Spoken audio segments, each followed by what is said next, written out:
Welcome back to the Ag Week podcast. I'm your host, Al Windmill, with Brian Brown of Brian's Farming Videos and Brown Farms near Chillicothe, right? Yep. Ohio. They got to double check every once in a while. Chillicothe, Ohio. Telling me about the different things that I say that are a little too northern Midwesterner for this Ohio guy, but we're communicating pretty well, I think. Yeah, I think we're on the same language. Maybe. We're getting there. Yeah. We're getting there. So no, it's good. I'm glad you're here. I'm sorry we didn't roll out better weather for you here at the Full Pod. Yeah, it's more snow than I'll probably see this year. Is it really? Yeah, probably. I mean, you're probably at about 15 inches right now. Yeah, it's true. Yeah, and you were here fairly early yesterday, right? Yeah. You are a YouTuber. That's why you're here, right? That's what I'm told. Yeah. Yep. How long have you been doing YouTube stuff? Started in 2018, so just a little over 4 years now. Okay. Yep. Lots has changed in those 4 years. Yes. Started before the pandemic. Now we're here, kind of post-pandemic life. And but did you see any spikes in traffic when people are spending more time at home? Yeah. More spikes in traffic, more spikes in ad revenue. Like there was more. I mean, people weren't going shopping, so it seemed like there was more advertising dollars being spent on trying to sell people things on the internet. Makes perfect sense. Yep. Makes perfect sense. That's super interesting. Plus, your trajectory, you were becoming more popular too. Yeah. Starting in 2018 until now, where you're at now, which is really cool. And you guys farm a little differently. Obviously, it's a little bit different geography. Tell me a little bit about double cropping. So we raise winter wheat. So our wheat for 2023 was planted in October of 2022, so just a couple months ago. And that wheat will be harvested probably third, fourth week of June. Oh, really early? Yep. And then we will immediately plant beans right behind it, like the same day. Same day. Yep. Okay. Yeah, and that's what we call double crops. Sure. So those will be, we usually save those for last. They're usually the last thing we harvest. And yeah, I mean, not near the yield that you're going to get out of a first crop soybean, but you're getting two. Yeah, and like this year, we averaged high 40s, low 50s. So I mean, it's still pretty profitable, but they're kind of a challenge because some years you get an early frost and you get no yield. Right. So it's not something we really like depend on, but it's kind of just a nice bonus is how we look at it, and it's weed control for the year. So you're in there. Yeah, that makes perfect sense. Are you growing anything other than those two crops, wheat and corn? Corn, yeah. And that just how you rotate it in is just depending on the year in the field and that kind of thing? Yeah, we usually raise 400 acres of wheat every year, and we kind of have a set fields that get rotated. So right. Yeah. Interesting. Do you have a favorite? Like, if you had to play favorites? Corn. Yeah, corn's. I mean, there's nothing more fun than combining corn. There's nothing more fun than planting corn. That's it. Yeah. I like it. Well, your relationship with Crary is more on the bean side, right? Yep. Crary Wind Systems. You guys roll that on your headers. Okay. How has that technology benefited your farm? So especially the double crops, they're short beans. They just don't have. They don't. Yeah, they don't get near the height. Like we grow later maturity beans than you guys, like mid 3s to almost 4 maturity beans. So we'll have pretty tall first crop beans, but those double crops, they don't get the chance to get very tall, so that wind reel really helps get those beans into the header or the wind system. Yep. And then also, like everywhere we end up when we're doing beans, they're 9%, 8%, a lot of shattering, and I just feel like the wind system really helps keep those beans higher quality in the combine. That's perfect. Yep. That's awesome. What would you say is the single most important part of success on your farm? That's a huge question. I'm sorry to drop it on you, buddy. It is. Single most important part of success would probably, I would say, having a good grip on our financials, like having a good grip on managing like the not so fun stuff. Right. Not sitting in a combine or tractor. Right. Like, I mean, Dad's been running a combine since he was 16 years old. He actually ran the first combine on our farm, and he's still running a combine.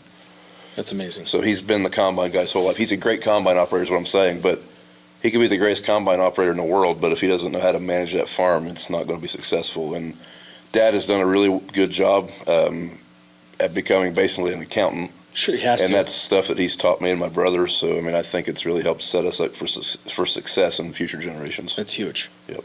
instead of having to start from scratch, learn the ropes. And yeah, that's good. Have a good foundation. In addition to farming, we've talked about it. You run a YouTube channel. How do you find time to create content on YouTube? So I don't look at it like we're creating content. Like I'm never, not really filming a video just to film a video. Like I'm filming what we're doing.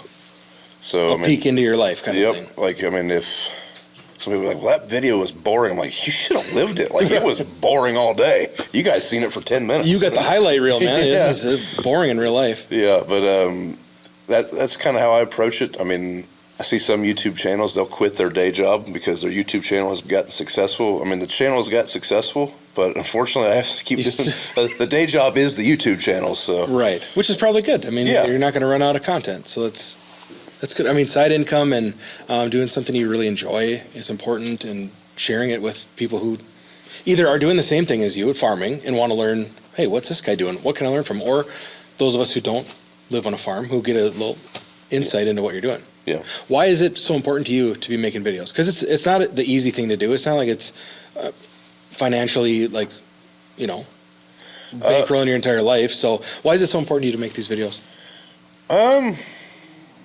When I started doing it, I mean, I've been married to my wife since 2010. Good job. Good memory. She'll watch this. 9, 10, 11. There we go. I've known my mother-in-law for 5 years before that, and I realized when I started doing these videos, like, she has no idea what I do for a living. Like, I've known this woman most of my life, and that's when I realized that a lot of people in our area, especially, like, we're on the edge of agriculture. Like, there's not a whole lot of ag east of us. Sure. And there's a big disconnect. There's not a lot of family farms left anymore. I mean, there's several, but they're larger farms. There's not a lot of 200-acre farms. Like, right. A lot of people are disconnected, I guess is what I'm saying. And when I started putting those videos out, I started, like, anytime you start a channel, I mean, I started sharing it on my personal Facebook, and, like, local people started watching it. Yep. And I realized pretty quickly that a lot of those local people didn't know what we were doing. Like, they had no idea what was going on. And, they started, oh, that was really neat. Thanks for sharing that. And that kind of sparked some interest. Like, I was already playing around with cameras, and I was watching other YouTubers, like, not even an ag. Like, I didn't think anyone cared to even watch it. Right. I mean, you just take for granted. You do it every day. I mean, to you, it's boring. To me, that's super exciting and different. And well, I remember, like, one of the first videos I did, we were moving a combine down the road. We live on narrow, like, 15-foot wide roads, 17-foot combine. It's a challenge to move, but, I mean, that's what I do. It's what I do every day. My mother-in-law was like, I would have never guessed that's how it looked from your perspective. I'm like, well, now you know why I need you to get out of the way. Get off the road. Share the road a little bit. Yep. Who would you say you're trying to reach with your videos? Is it those people you were just talking about, the local people who might have their own perception of what farming is like, or is there somebody else you're looking for? And are you reaching the people you're trying to reach? Not so much local, just trying to reach people in general that maybe are looking for that information. See, one thing I've noticed that if we don't tell our story, someone's either going to make up their own version of our story, and it's probably going to be wrong. Right. So I would might paint you in a horrible light. There's enough of that going on in the world too. Yeah, and I also I enjoy. I mean, I know I reach a lot of farmers. See them at trade shows and whatnot. Yep. And that's probably one of my favorite things about it. I mean, have you ever met a farmer that didn't like to talk about farming, the weather, the markets, what kind of free hats they're getting? I mean, these are all things I still talk about. So absolutely. Mostly the hats. Farmers wear a lot of hats in a couple different ways, both while they're working and whatever they got for free most recently. Do you like going to farm shows and being spotted? Do you like living in the spotlight? I don't want to sound like I dislike it, because I mean I do enjoy talking to people. There are times where it would be nicer if it wasn't quite as much, but like I don't want to sound like that's like a huge trouble, because it's not. Right. I mean, well, you're still a person. You're a farmer and a YouTuber, but you're a person who. And for the most part, everyone's been super respectful, and like at a farm show, I figure I'm there usually to meet people anyways, so not a big deal. Right. Yeah. Makes sense. Most people that you've come in contact with are normal and don't scare you, like restraining order stuff. Correct. None of that yet. How do you find a balance? Is there such a thing as work-life balance when it comes to running a farm, operating a YouTube channel, having a wife and kids? What's the secret? Is there a secret? So I think you could take the YouTube channel completely out of the picture and trying to find a balance between farming and a wife and kids. Especially, I have 3 kids. They all play sports now, and they're always at a different time on the same day. And that is probably more challenging than any of it. Like the YouTube and the farming stuff together is not that much of a challenge. Like I could do that easily, but then trying to put the kids in there, and I try to really prioritize being a part of their lives and being a part of what they're doing. That's probably my biggest challenge. The YouTube stuff, I just don't sleep as much as a lot of people. Right. And I can get make your it work. stuff done at night and that kind of thing. Is it a high stress job, or do you manage that pretty well? Which one, the farming or the YouTube? The whole work-life balance overall. Do you stress out about it? Does it keep you up at night, or are you just awake at night because you're working on your videos? I wouldn't say it keeps me up at night. I mean, I remember when I first started farming on my own, like had my own acres and I had my own bills. I opened up a bill from our fertilizer plant, and it was more money than I had like on me, like to pay. Right. I opened that up at like 11:30, and that was one of the times that I realized then that you don't open up bills like after Before 5. bed, right? Yeah. It's like having a caffeinated pop or a cup of coffee after 5. Yeah, but no, the rest of it, I mean, there is stress with the YouTube channel. I mean, I've heard other YouTubers talk about this, like in different genres. Like it can be very addicting. You post a video on YouTube, and like YouTube has this little thing where they try to claim like, oh, we're for the health of the creator and all this crap. They're not. They have an invested interest in addicting you to making content so they can make money. Right. And one of the tools that they have on your page when you open your app is how that video is rated compared to the last 9 videos or the last 10 videos. That can be so addicting. Like when you start seeing 1 out of 10, like it's the number 1 video out of the last 10, you're like, yes, crushed it. And then you start seeing 9 out of 10, 10 out of 10. I don't know. There's some stress there to like, what am I doing? Like, why making you competitive against yourself? Like basically, the channel's crashing. What are we doing? Well, there's just ups and downs. Like, I mean, for whatever reason, planting season, those videos just don't get as much traction as harvest season for me. Right. They never have, and I'm just trying to remember that. In the moment. But how do you get away from it all? How do you unplug, unwind? Do you ever? I mean, I go on vacations from time to time. Yep. You don't film there or anything? No. Like I like to duck hunt, and people, like I've mentioned that before. People are like, oh, why don't you video a duck hunt? I was like, because I like to duck hunt. Don't turn it into a job for me, please. Yeah, like that. And if you ever tried to shoot a duck in the face and hold a camera at the same time, it doesn't work very well. It's not ideal. No. Not ideal. If you could do it all over again, would you? Yeah. Yeah, I'd have started sooner. Started sooner, yeah. Yep. What do you think about your name, your channel name? What do you mean? Like, do you like it? Would you change it? You don't? I would. It's just kind of too late. I know that's just it. It's like when you made it, it probably made sense. But now you're this. Yeah, I never thought that the channel would do all that well, and I was like, well, my name's Brian, and I'm farming, and I'm going to be on videos.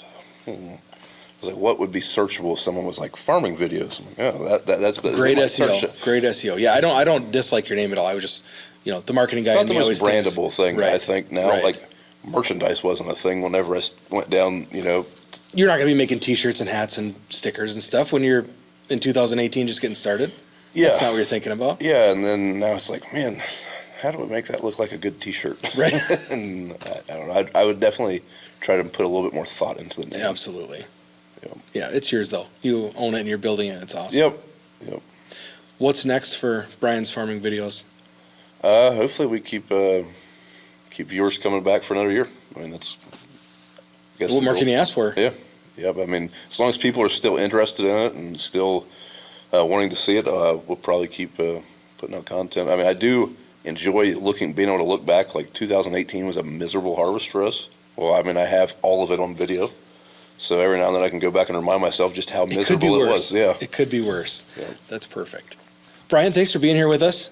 We're going to keep moving on at the Full Pod, put on by Crary Industries in West Fargo, North Dakota. Thanks again for being here. Thanks for having me.